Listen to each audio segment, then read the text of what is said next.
Malcolm Gladwell, author of the new book, What the Dog Saw, and three others we'll talk about. What does it mean now to be Gladwellian?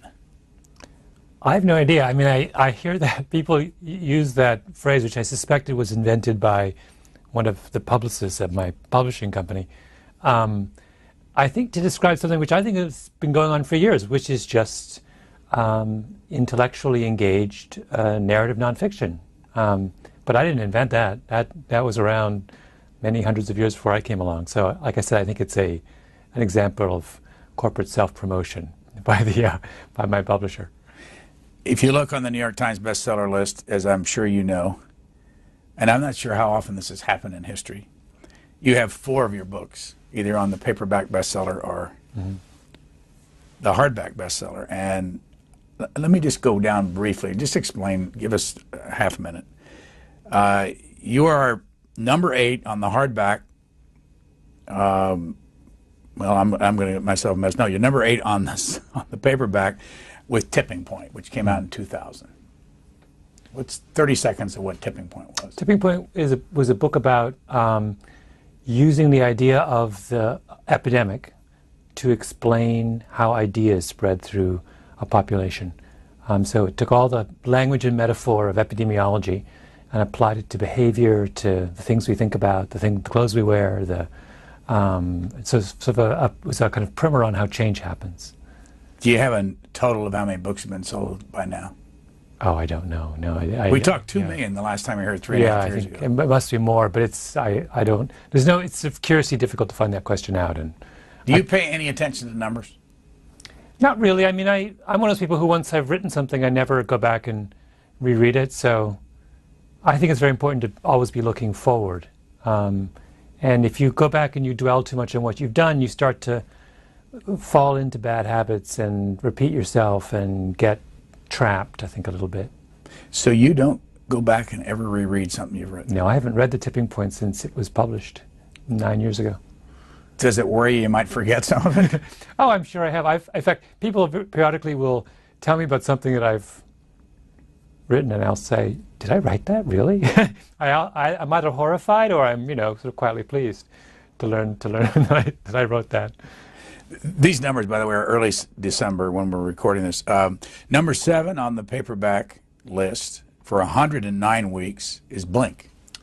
Blink is about rapid cognition. It's about the decisions we make in an instant, and when they're good and when they're bad, and how to make them better. And it's really a kind of exploration of this fact that an enormous amount of what we do is governed by things that we, decisions people are like that, right? I found that really interesting and wanted to kind of devote a book to explore that phenomenon. That was done in 2005. And then 52 weeks on the hardback bestseller list is Outliers, which was done in 2008. That number 10, the week we're talking about this, what's that about? Outliers is an investigation of success. It's an attempt to understand what are the reasons why certain individuals are outliers, why they lie outside normal experience, what sets them apart. And so it looks at culture and luck and generation and all the kind of other things that I think feed into success.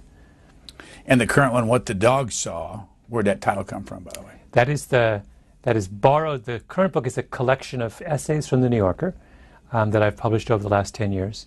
And What the Dog Saw is the title of one of the essays, which was a profile of Cesar Millan, the dog whisperer on National Geographic. And I wanted to write an essay about spending all this time with Cesar. And my first thought was to write an essay about what does Cesar see when he sees a dog, because he has this extraordinary ability to calm dogs. I mean, you see it on TV, but I saw it. I followed him around for quite some time. And I would see, it's incredible. He would walk into a room and there's a dog misbehaving, and the dog literally looks at Caesar and just kind of. So then I realized, no. Halfway through, I was like, oh, no. The interesting question is not what does Caesar see when he looks at a dog. It's what does the dog see when he looks at Caesar. And so that was the title of the essay, and I thought it's such a I don't know, anytime you can put dog in the title of a book, I think you're doing well. So Did you pick the New Yorker pieces for that, or did with some suggestions from my editors. I wanted to get a sense.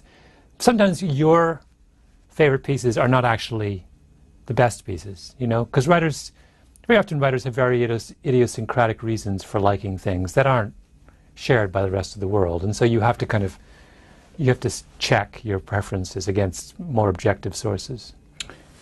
I read, you tell me what you want, that you got as much as $4 million for this book. Oh, no, that's not even, way less. Does that drive you crazy when you see stuff like that? It was printed somewhere in one of these blogs. No, I mean, I think people know well enough that if that number doesn't come from me or my publisher, then chances are it might not be true. So I think, I don't really, I think most readers are appropriately skeptical about the things they read. 1996, you went to work at the New Yorker. Mm-hmm. Spent 9 years before that at the Washington Post. Mm-hmm. Born in England. Yes.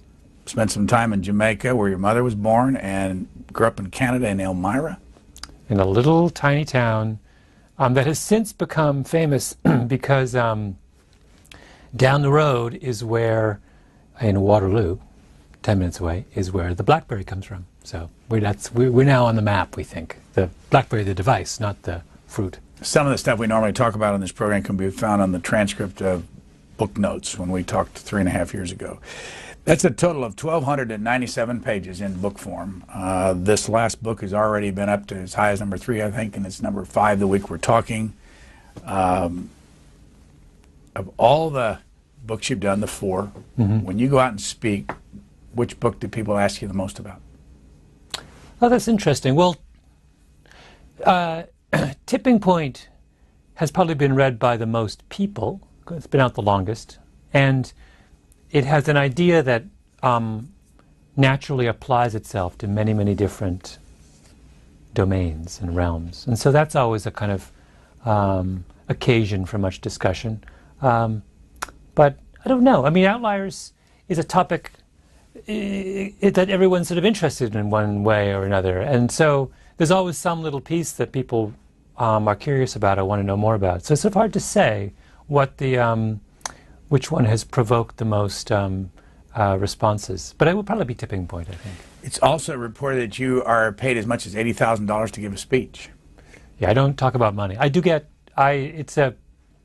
all of us who do this speech business know that it can be a very good living. That's true. Okay, let's just say that it's anywhere from $40,000 to $80,000 to give a speech. What's that experience like when you've all of a sudden been contracted with somebody to make a lot of money to stand up for 90 minutes? Yeah. Do you worry about it? Not really. I'm not I don't get nervous before public speaking. I used to.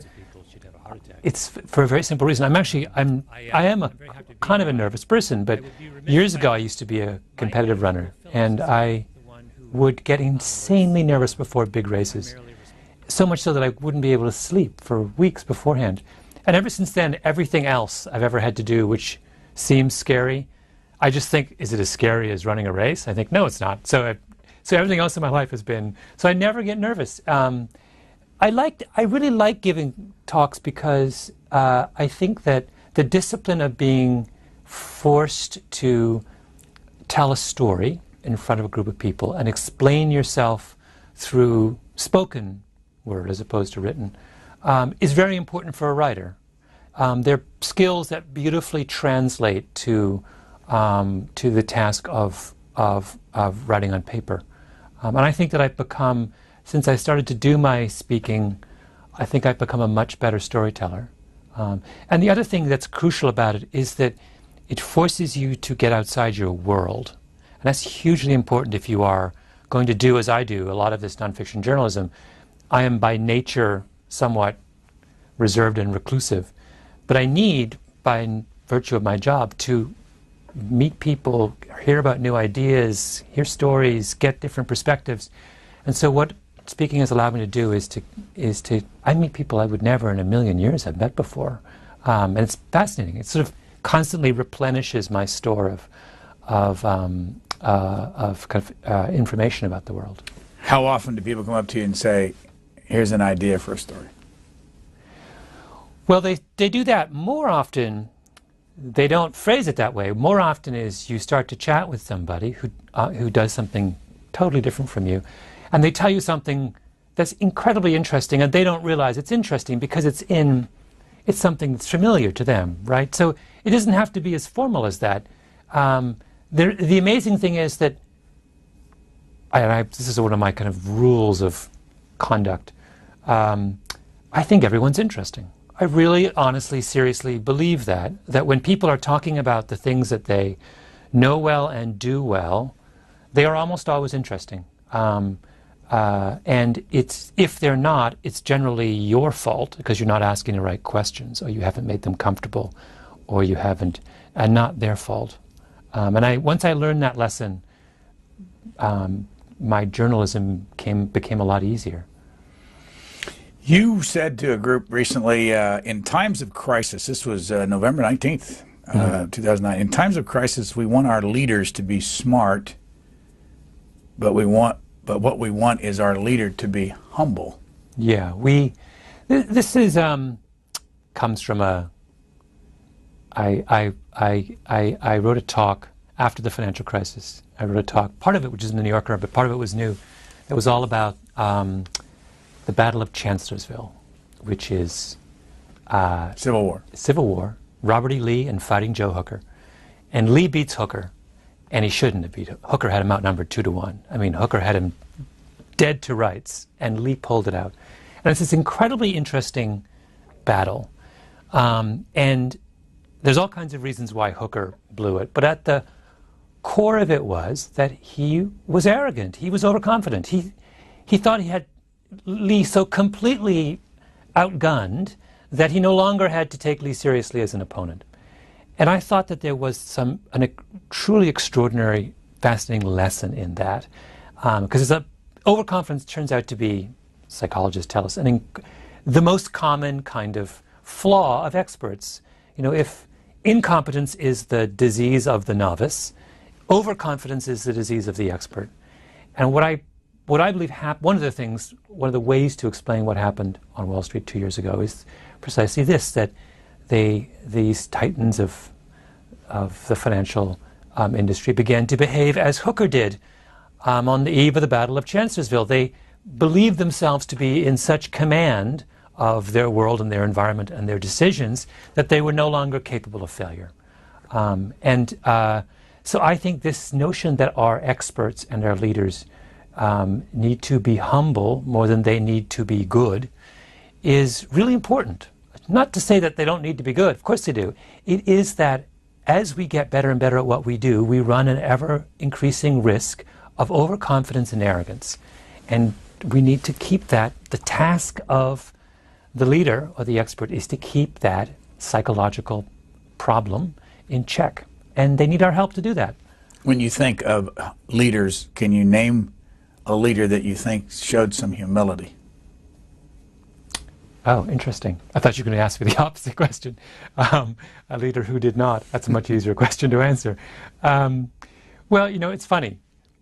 There is a wonderful book written a couple years ago called Overconfidence and War by a man whose name I have forgotten at the moment, in which he walks through virtually every major conflict of the last 200 years, trying to find the humble military leader. And he can't find one, or he can rarely find one. In fact, the overwhelming preponderance of the leaders he looks at suffered from some kind of major overconfidence. So that in that realm, it's hard to find. What I do, you know, but it's not to say there isn't humility at all kinds of levels. I had a conversation a couple weeks ago. I was giving a talk, and I was seated next to a guy who ran a regional bank in Akron, Ohio. And I said to him, I was talking about his business. How's your business? Your banking business? He says, oh, we're fine. In fact, we're more than fine. We're about to buy a big bank in Chicago. I said, why are you fine and no one else is? And he was an older man. He was probably in his late 60s. And he said, I've been through this 3 times before. And what I suspect, we sort of talked a bit, and I suspect that he got humbled 25 years ago, or in the early 70s or late 70s, and never forgot that lesson. And it's that kind of, it is in times like that that we understand why experience and learning from experience is so important. You know, it's more than simply, that word is not a kind of meaningless triviality. Experience matters because there's certain kinds of things that you only learn when you've been humbled, right? You can't just explain to a 28-year-old things are going to get bad. It's not going to sink in. But to this man I was speaking to, who, you know, saw it firsthand and dealt with it, and I'm sure went through all manner of crises before, it's a lesson that he kept with him, you know. Colin Powell, before the Iraq War, was the in-house skeptic. Why? Because he'd been through Vietnam, you know, in a very first-hand way, in a way that many of the other decision-makers had not, and had never forgotten those lessons. So there's another sort of case of someone who appropriately was humbled and learned from experience. And you've got to have people like that around, right? I've got a stack of stuff here that includes praise and criticism. Mm-hmm. What about your own humility after 4 enormous successes? Yeah. 10 years, this is in 10 years. Mm-hmm. It hasn't happened that many times in history. Yeah. I mean, what's that do to your head? What's that do to your own humility? Well, it's a good question, because I have thought about this. It does, there's no denying that it changes you, changes the way your life is, changes how quickly people return your phone calls, it changes how much money you have in the bank. And these are all kinds of things that have both positive and negative consequences. I am lucky in a number of ways. One is that writers, we have built-in kind of support systems that do keep us humble. I have an editor at The New Yorker, Henry Finder, who, you know, is not dazzled by any of my book sales, and is, if anything, more willing today to tell me when what I've written is nonsense than he was 10 years ago. You know, I have a mother who is resolutely unswayed by the opinion of the outside world, and who said, actually, of Outliers, she said, you know, in a way that only a mother can, I really like this book, meaning I think that she didn't like the first 2 so much. So, you know, when you have people in your life who kind of keep you in check, it's easier. And luckily, I don't have any kind of real power, right? I'm not running a major country or investment bank. So the kind of damage I can do if I were to get overconfident is limited, thankfully. Has anything directly happened, cause and effect, from one of your articles, one of your books, stories that come back to you and say, this changed because of? Yeah, you know, the nature of influence that a writer has is very specific. We don't change the world. What we do is we start conversations, and maybe, if we're lucky, those conversations well down the road are developed and enhanced, and some idea gets in the hand of someone who can actually affect change. There is a piece in What the Dog Saw, one of my favorite pieces in the whole collection, called $1 Million Murray, about homelessness. And it describes the work of a guy named Phil Mangano, who is was an extraordinary public servant in the Bush administration. He ran their kind of homelessness policy, and he was responsible for dramatically changing the way we treat the homeless in city after city after city. He was the Paul Revere of this new policy. He traveled incessantly for 4 years, making the argument that it is cheaper to solve homelessness than to treat homelessness. That the homeless person who stays on the streets costs us all far more money than if we simply were to go and give that person an apartment, you know, someone to watch over them, and finally a job. And I wrote a piece about his ideas, his crusade, and also the kind of larger intellectual context in which he was operating.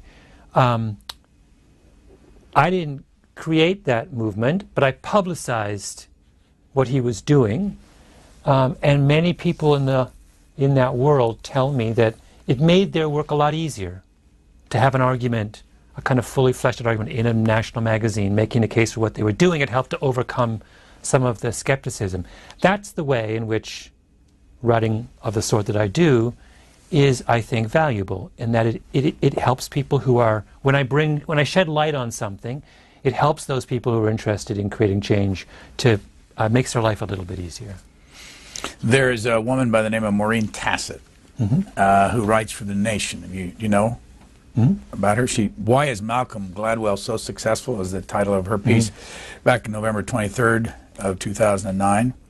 She says that success is in the eye of the unsuccessful would seem to be the great unspoken dilemma dogging critics, need to re-emphasize, dogging critics asked to consider the work of the rich and famous author and inspirational speaker Malcolm Gladwell. No matter how well-intentioned or intellectually honest their attempts to assess his ideas, the subtext of Gladwell's perceived success and its implications for their own aspirations in the competitive thought generation business obscures their judgment and sinks their morale. I read that essay, and it has many interesting parts, and I think she's a very smart person. I have to say, I have no idea what those two sentences mean. So I'm a little bit at a loss about how to respond to them. I don't know what it means that success lies in the eyes of the unsuccessful. Whatever. I mean, I've struggled with that a little bit. There is in people who comment on what I do, I think there is a sense sometimes that a dissatisfaction, not so much with me, but with my audience. That just a kind of feeling that that they can't believe so many people would so happily kind of go after. Tell you what we'll do. We're going to turn that mic off so you can put it back on, if you can fit it on your. And I'll read some more here while you're doing that, because otherwise it makes a lot of noise. Anyway, in this piece, Maureen Tassett writes, Gladwell may be merely, quote, a slickster trickster, unquote, who marketing, as James Wolcott put it, or a clever idea packager who cannot conceal the fatuousness of his core conclusions, science writer John Horgan. He might even be an idiot, Leon Wieseltier from the New Republic. But one thing is clear, Gladwell is no fad. He is a brand, a guru, a fixture at New York publishing parties and in the spiels of literary agents hoping to steer writers toward concepts that will strike publishers as Gladwellian. There's another thing. Do you go to a lot of publishing parties? Actually, I almost never go to publishing parties.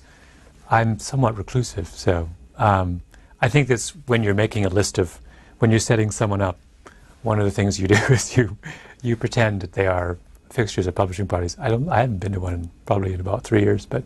What about somebody calling you an idiot? I mean, did you actually see him do that? I just see it in the. Oh, it was that was Leon Wieseltier of the New Republic, who I used to write for. I wrote many articles for him years ago, some of which he put on the cover of the New Yorker, of the New Republic. So it's very odd that he would now call me an idiot. I think he meant that probably a little bit facetiously. Steven Pinker. Yes. You answered him in a recent, picked up this New York Times Sunday Review of books, and you take off by saying, it is always a pleasure to be reviewed by someone as accomplished as Steven Pinker, even if in his comments on What the Dog Saw, and he had written a review, he is unhappy with my spelling, and then you put in parentheses, rightly, and with the fact that I have not joined him on the lonely ice flow of IQ fundamentalism. All right, what are you getting at? Well, I just wanted to make the point, and I should say that I genuinely have a lot of respect for Steven Pinker. I've read all of his books. I thought The Language Instinct is a classic. But some of his criticisms of my writing come from a very particular scientific and ideological perspective. That, all kinds of people who think about intelligence, and I do as well, we're somewhere along this continuum. How much of a nature guy are you? How much of a nurture guy are you? And he's over here. He thinks that IQ matters a great deal and it's highly heritable. And my books are all about the power of culture and environment. So I'm over here, and I just wanted to say, when he criticizes me, he's doing so not because I'm violating the rules of scientific understanding or what have you, just because we're at different points on a continuum, that's all. And it's not right or wrong or legitimate or illegitimate. It's just a difference of scientific perspective. He's a Harvard professor, and Yes. And you guys go back and forth in emails, and you actually write, I have enormous respect for Pinker in this New York Times piece, and his description of me as a minor genius made even my mother blush. But maybe on the question of subjects like quarterbacks, we should agree that our differences owe less to what can be found in scientific literature than they do to what can be found on Google. Yes. Explain that. He one of the things that he had a quibble with in his review was an essay I wrote about quarterbacks and teachers. And it just made this point. I was talking about what does it mean to teachers are the single most important variable in education. Teacher quality explains more of student outcome than almost any other factor you can deal with. So the question was, how can we get better teachers in the classroom? And I talked about how it's really, really difficult to predict whether someone's going to be a good teacher until they actually teach, right? So you can get someone with really great grades, and you can get someone who's got all manner of degrees, and you can get someone, but none of those things are terribly useful in figuring out who's going to be the all-star teacher and who isn't. And so I was saying the only way you can tell is to have people start teaching and then pick the ones who can do it well and keep them and tell the rest of the people to do something else. I said this is marvelously analogous to what happens with quarterbacks, because if you look at the history of NFL teams' decisions in drafting college quarterbacks, you'll see they don't do a very good job of predicting who's going to be a good pro quarterback or not. And the reason for that is not that they're stupid or not that they're not trying hard enough, but just because the college game is so dramatically different from the pro game that doing well at one doesn't help you predict what you're going to do at the other. He had a problem with this, and so I emailed him and I said, why don't you think, why are you so sure that NFL teams actually do a good job of predicting who's going to be a good quarterback? Can you give me your scientific sources? Because I had a scientific source. I had an article in the journal I had an article in an economics journal so he emailed me back, and his sources weren't from the scientific literature at all. They were like a blogger and some other blogger, and so I was like, why are you attacking me when all your sources are bloggers? But it was meant in good fun. But it's always, there's nothing wrong with having a little bit of a dust up every now and again. Going back to your first book, The Tipping Point, when was the Malcolm Gladwell tipping point? Well, it was getting the job at the New Yorker. The minute you start at that magazine and you start getting, your audience grows dramatically. You start getting read in a way you've never been read before. You start getting taken seriously in a way you've never been taken seriously before. And you have an opportunity to write about things at a length and a leisure that you never had before. So that was clearly, I was one of many Washington Post reporters. I was anonymous. I wasn't, much of anything. And then I got that job and everything changed. But at some point along the way, Tipping Point sold a tremendous number, a couple million at least, and beyond that. Then Blink came along and it sold a couple million, and then Outliers, and do you have any idea how many? Did that sell as well as Blink?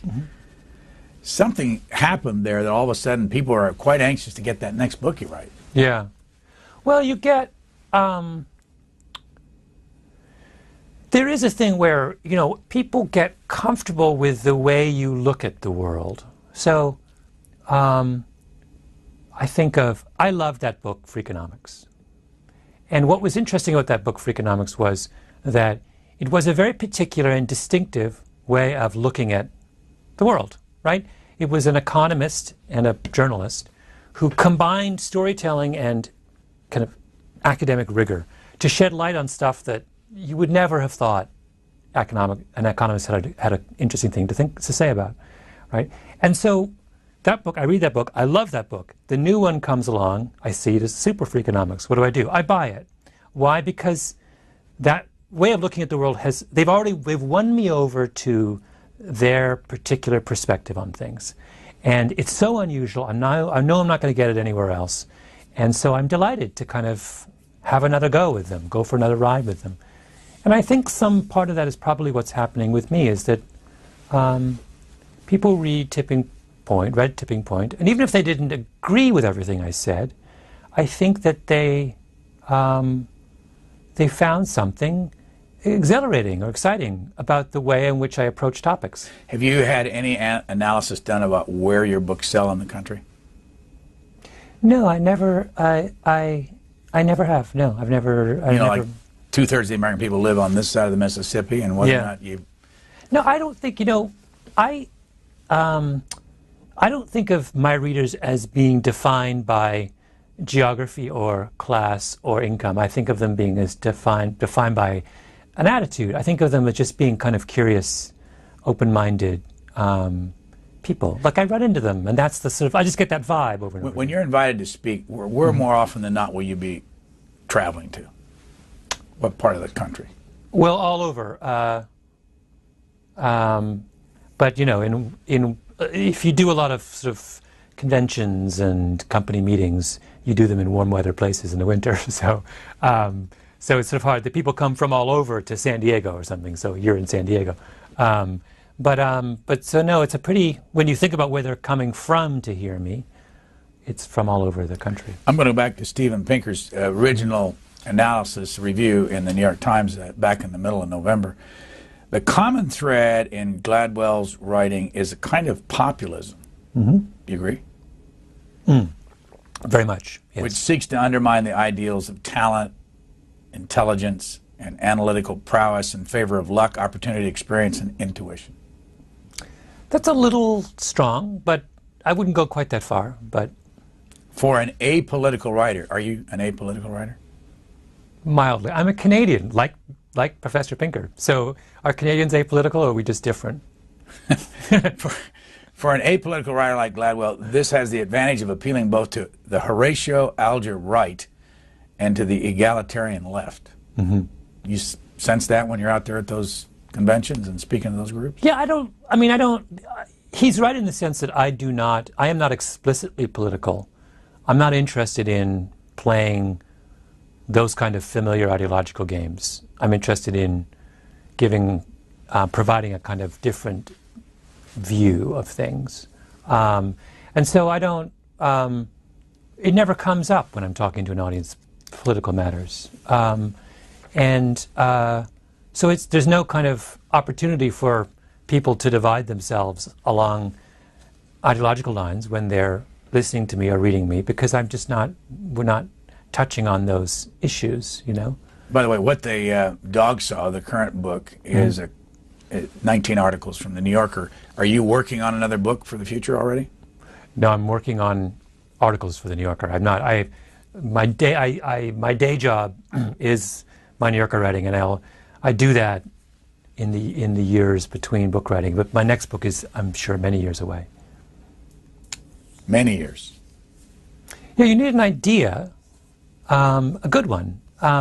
If I never have another good idea for a book, I'll never write another book. I mean, I don't think you decide to write a book, then look for an idea. I think you have to have an idea that's good enough for a book, and then you go and do it.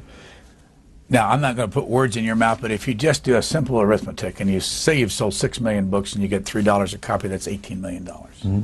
You don't have to agree with that, but you've made a lot of money. What's money done to you?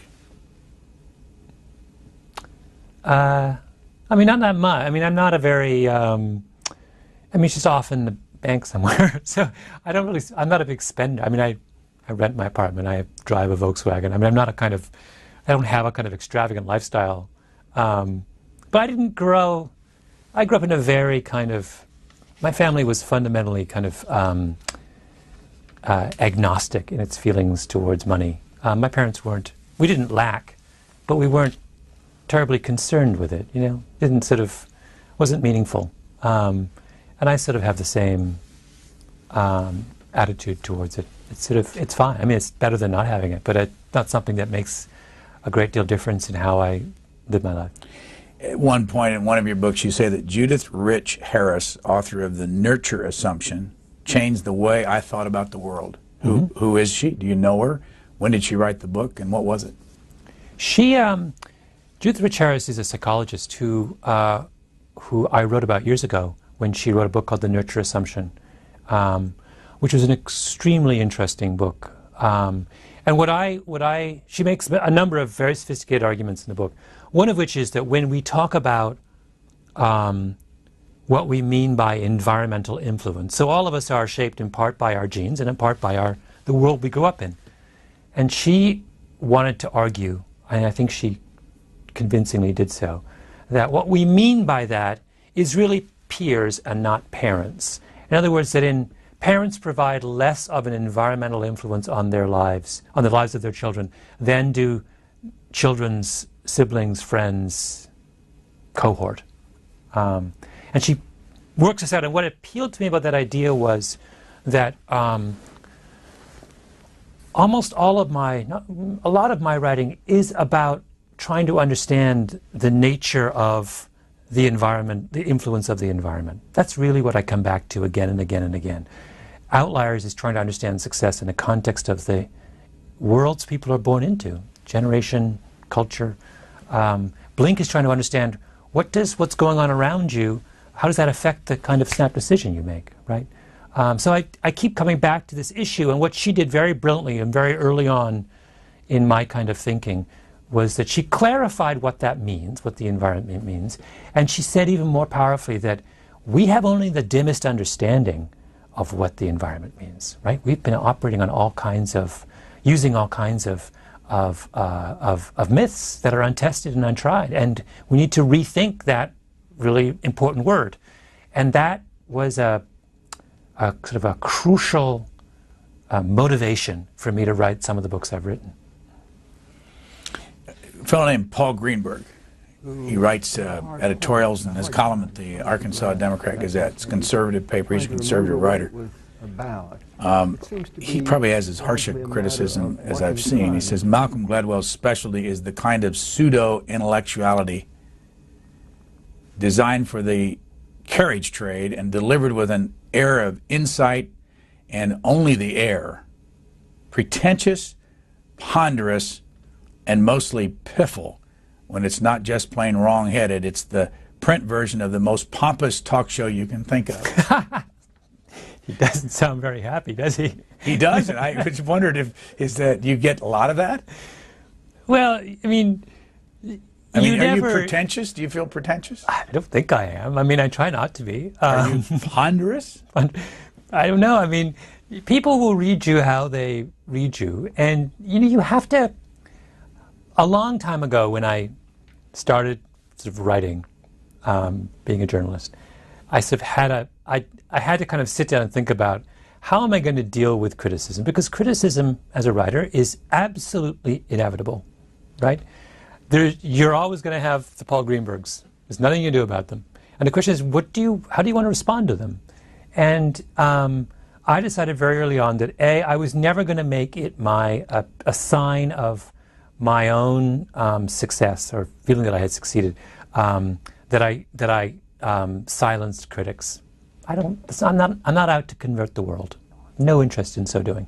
I just simply want people to engage with my ideas, and if they disagree, fine. The other thing that I decided early on that I would be happy if the people that I cared about, people closest to me, thought what I was doing was meaningful. If my mom likes it, if my editor likes it, if my best friend Bruce likes it, I'm happy. And that those are important rules. And I think if you could have some version of that, some kind of system for making sense of criticism, it's a lot easier to function. He goes on in his own piece to quote Joseph Epstein from the Weekly Standard. Quote, so much that Gladwell writes that is true seems not new, and so much he writes that is new seems untrue. Preponderantly, what he reports feels more like half and quarter truths because they do not pass the final truth test about human nature. They rarely, that is, honor the complexity of life. In prose that never lingers over complication, he explains that life is fairly simple. no great mystery about it. Nothing cannot be explained. Nothing cannot be changed. Nothing not improved. Mm-hmm. Well, that's an odd. I think I remember reading that. Outliers is, for example, I would have thought an example of the opposite phenomenon, right? I mean, I was trying to confront what I thought was a simplistic idea about success, and say success is actually far more mysterious and more complex than that. It's not simply about talent. It matters what year you're born. It matters the particulars of the culture you grew into. It matters, the particular. I mean, the book is one long attempt to kind of complexify this thing. So that's sort of odd.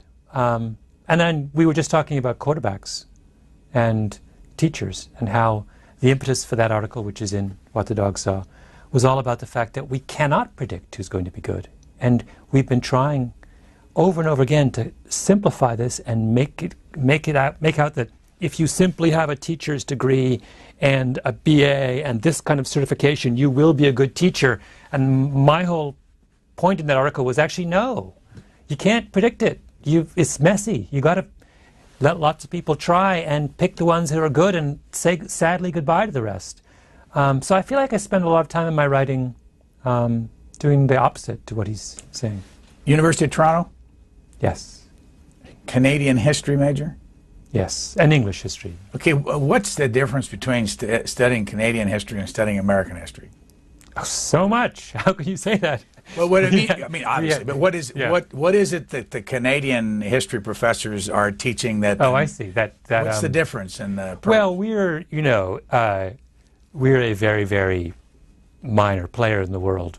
So when you learn Canadian history, you're really learning the history of everybody else, because everything we do is so hopelessly, influenced by our larger neighbors and larger allies.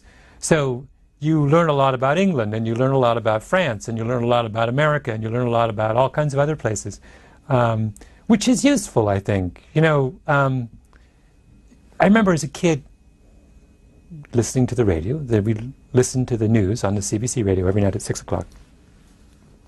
And the thing about the news at 6 o'clock on the radio in Canada is that it's all about the rest of the world.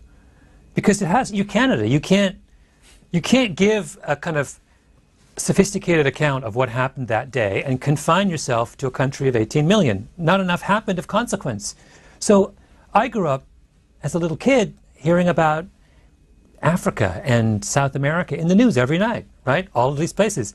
And then, it's very different, though, when you're in a country like America, where you actually can give the news every night and only talk about America. And I'm not saying that's a bad thing. America is so large and complex and so sits at the center of so much that happens in the world. You really can have a sophisticated conversation about this world that is about America, right? It's just a matter of where you are.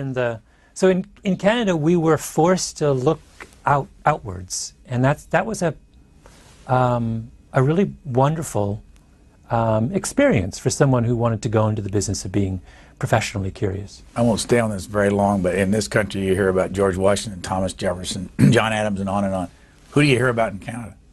Well, Sir John A. Macdonald is the man who brought independence to Canada, Canadian Confederation.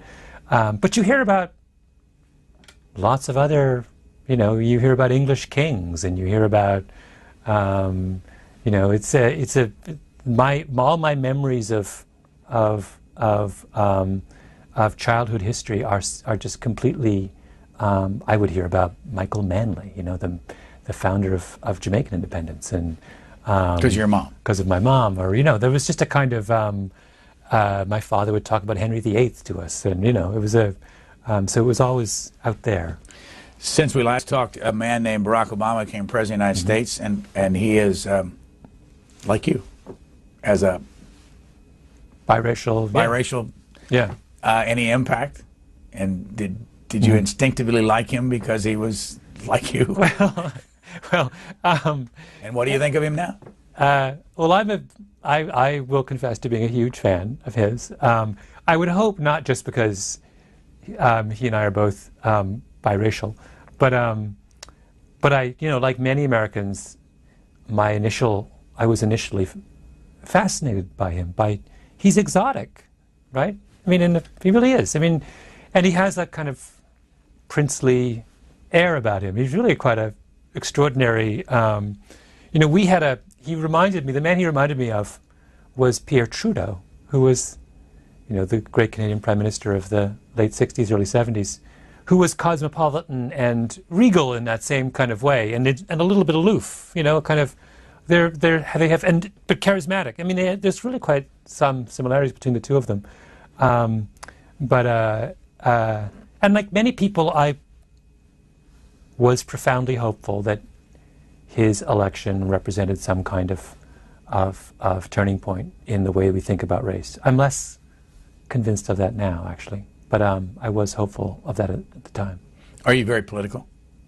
I'm not. Like I said, there's a reason I don't rarely ever talk about politics in my pieces. I just don't. Like I say, I'm Canadian, so I don't really I've never quite wrapped my mind around American politics. Of all the stories that you've done since 1996, which one did you spend the most time on? Very easy one to answer. There's a piece in What the Dog Saw called Late Bloomers, which I took 3 years to get into the magazine. It went through so many drafts, I cannot even count how many.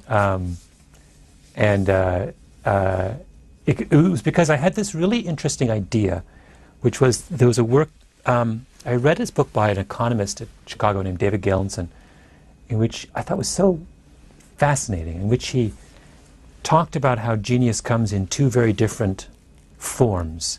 He talked about the conceptual innovator, who is the person who has the big, bold idea. And he talks about the experimental innovator, who is the person who succeeds, creates through trial and error. And the conceptual innovator is the prodigy, right? And the person who works through trial and error is the late bloomer.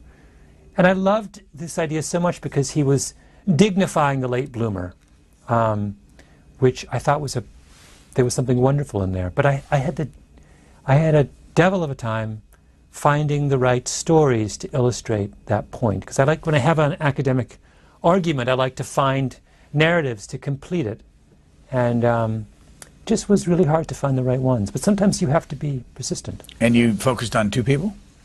I ended up choosing this novelist from Dallas named Ben Fountain, who wrote a collection of short stories called Brief Encounters with Che Guevara, which is magical.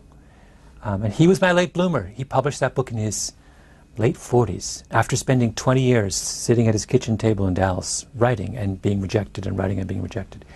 And my prodigy was Jonathan Safran Foer, who, the brightest of the young novelists, and who's on the bestseller list with you now. He's on the bestseller list. But on nonfiction. Nonfiction, yeah. Who wrote a really interesting book about vegetarianism. And they're such fascinating contrasts, and they beautifully illustrate what I think David Galenson was talking about when he. I don't know why it took me so long to find, but sometimes finding the right story is really difficult, and you can't. If you rush into print with something that doesn't quite work, you throw away a good idea, and that's something you should never do. One of the people critiquing you suggests that you feel closest to, and correct the pronunciation, Nassim Taleb? Yes. Tell us who he is, and do you... I wrote a piece about Nassim maybe 4 or 5 years ago. Maybe longer than that. 2002. 2002. And he had just written a book called Fooled by Randomness. And he was a Wall Street trader who was making the argument that we greatly underestimate the frequency of catastrophic events in our life. And we also greatly overestimate our ability to control events. We underestimate the role of luck and overestimate our own kind of efficacy.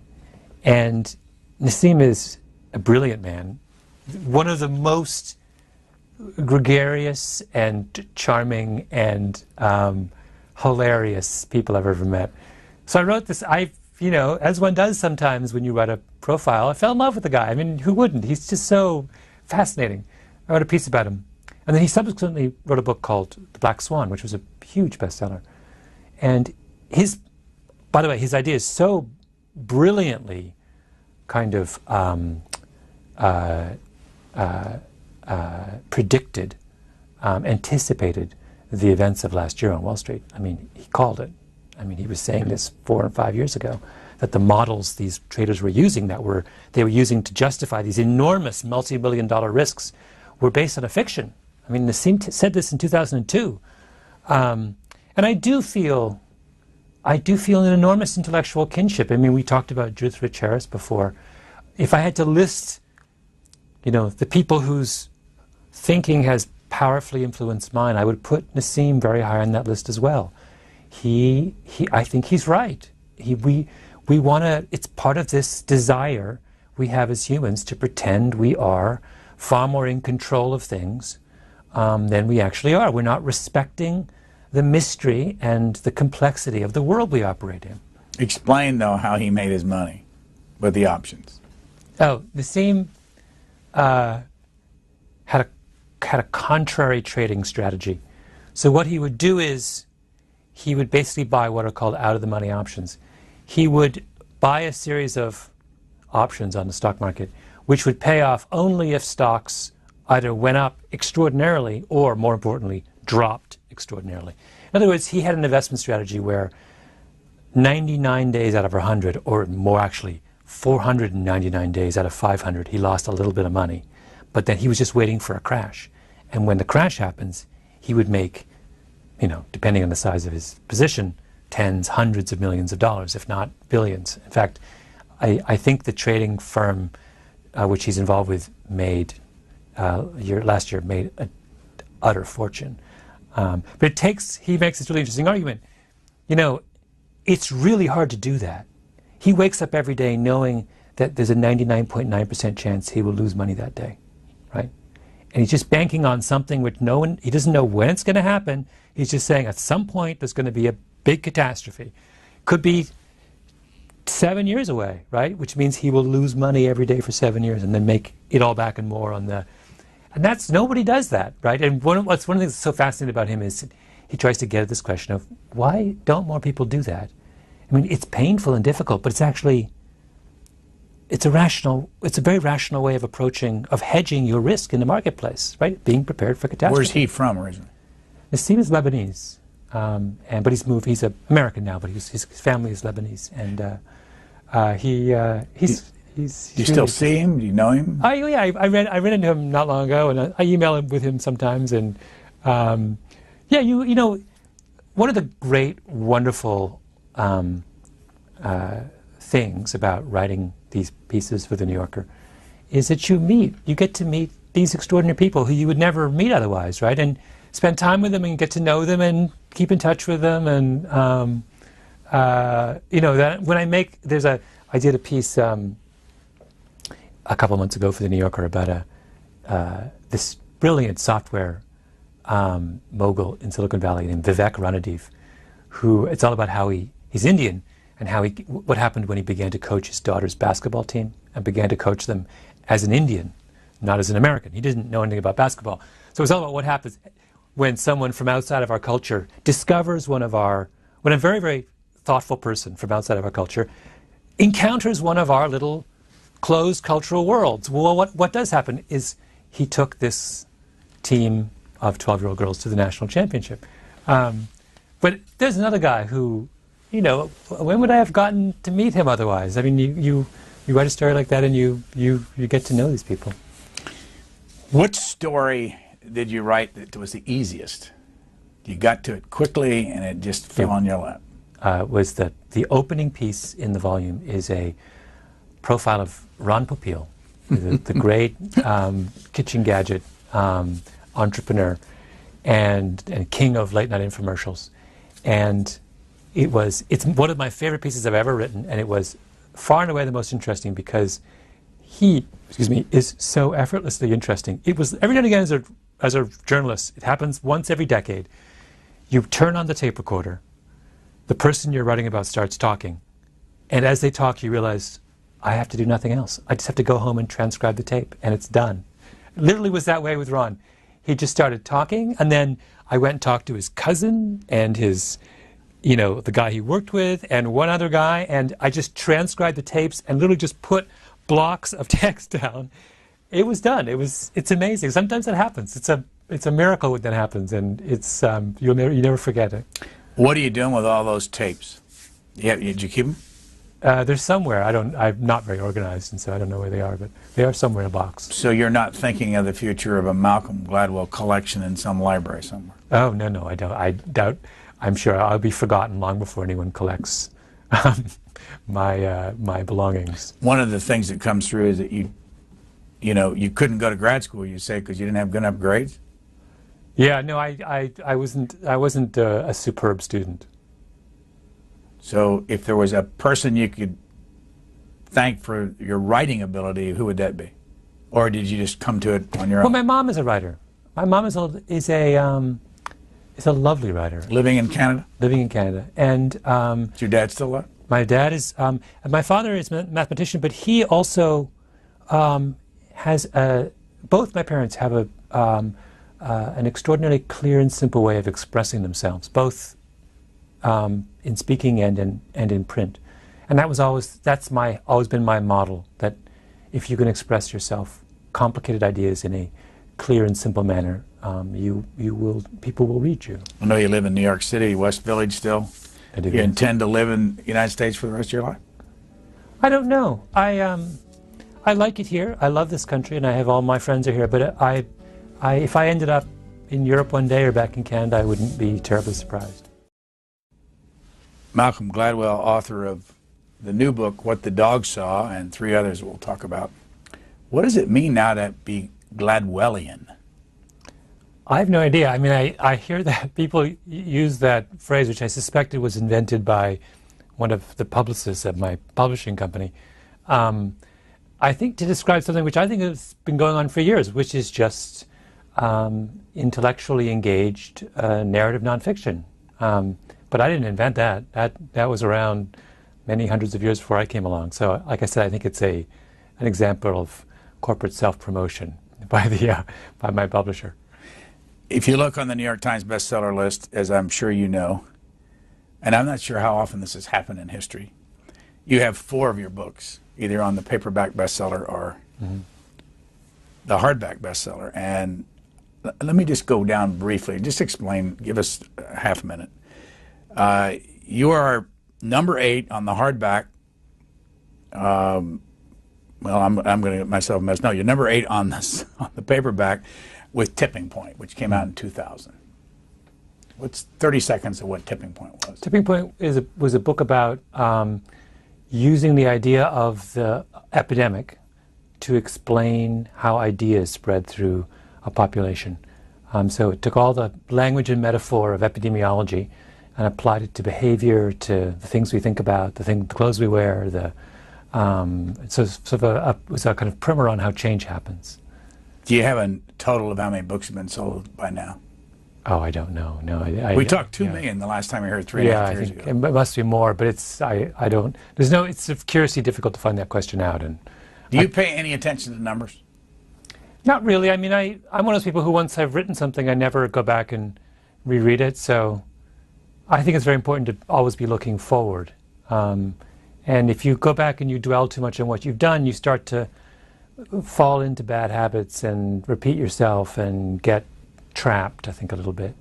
So you don't go back and ever reread something you've written? No, I haven't read The Tipping Point since it was published 9 years ago. Does it worry you might forget some of it? Oh, I'm sure I have. In fact, people periodically will tell me about something that I've written, and I'll say, "Did I write that? Really?" I'm either horrified or I'm, sort of quietly pleased to learn that I wrote that. These numbers, by the way, are early December when we're recording this. Number 7 on the paperback list for 109 weeks is Blink. Blink is about rapid cognition. It's about the decisions we make in an instant, and when they're good and when they're bad, and how to make them better. And it's really a kind of exploration of this fact that an enormous amount of what we do is governed by things that we, decisions people are like that, right? I found that really interesting and wanted to kind of devote a book to explore that phenomenon. That was done in 2005. And then 52 weeks on the hardback bestseller list is Outliers, which was done in 2008. That number 10, the week we're talking about this, what's that about? Outliers is an investigation of success. It's an attempt to understand what are the reasons why certain individuals are outliers, why they lie outside normal experience, what sets them apart. And so it looks at culture and luck and generation and all the kind of other things that I think feed into success. And the current one, What the Dog Saw, where'd that title come from, by the way? That is borrowed. The current book is a collection of essays from the New Yorker that I've published over the last 10 years. And What the Dog Saw is the title of one of the essays, which was a profile of Cesar Millan, the dog whisperer on National Geographic. And I wanted to write an essay about spending all this time with Caesar. And my first thought was to write an essay about what does Caesar see when he sees a dog, because he has this extraordinary ability to calm dogs. I mean, you see it on TV, but I saw it, I followed him around for quite some time, and I would see, it's incredible. He would walk into a room and there's a dog misbehaving, and the dog literally looks at Caesar and just kind of... So then I realized, no, halfway through I was like, oh no, the interesting question is not what does Caesar see when he looks at a dog, it's what does the dog see when he looks at Caesar. And so that was the title of the essay, and I thought it's such a, I don't know, anytime you can put dog in the title of a book, I think you're doing well. So did you pick the essay, the New Yorker pieces for that, or did with some suggestions from my editors. I wanted to get a sense. Sometimes your favorite pieces are not actually the best pieces, because very often writers have very idiosyncratic reasons for liking things that aren't shared by the rest of the world, and so you have to check your preferences against more objective sources. I read, you tell me what you want, that you got as much as $4 million for this book. Oh no, that's not even, way less. Does that drive you crazy when you see stuff like that? It was printed somewhere in one of these blogs.